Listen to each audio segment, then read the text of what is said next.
Her face licks the remnants of my desire, scorching me like crisscrossed electric wire, thrashing anatomy stiff and delicious. My passion splits her like Moses split the sea, entering the smooth depths of dreamed ecstasy with a muscular hankering ambitious. She perceives my marbles straddling her thighs, declaring she does not need a man with eyes that kindle lady fireworks, then explode.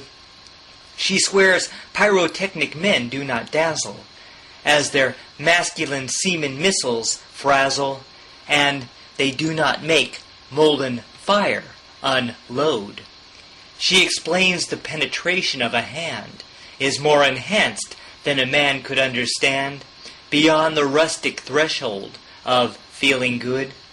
She reveals she would rather pleasure herself, taking care of her private sexual health, masturbating under her thundering hood.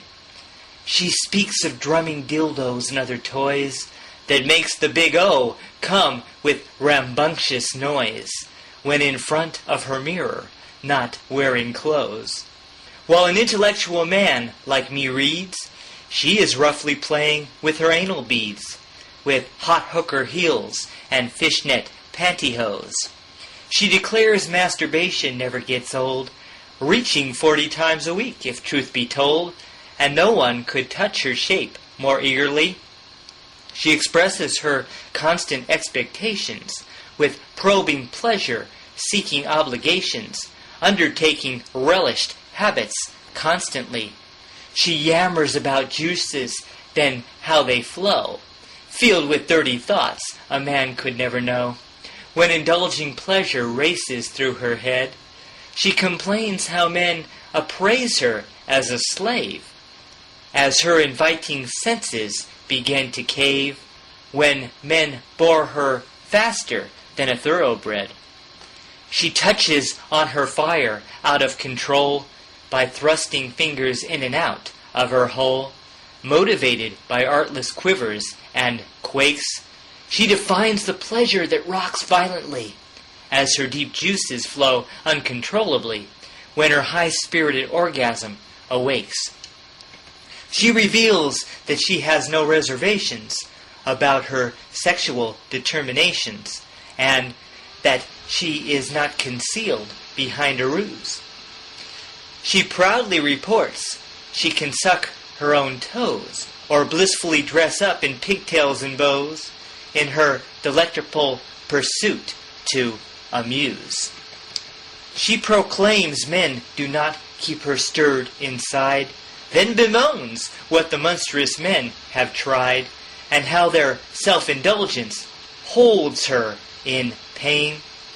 She faults men who put their fingers in her tail, then groans about men who expect her to wail about an erection they cannot maintain.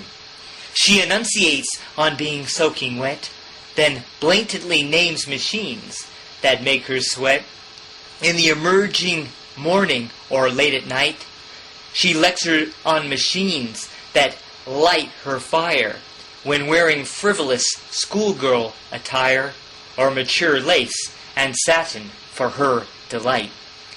She mentions her tools when no one is in sight, with colossal phallic fondling delight, furnishing her with the nectar of the gods.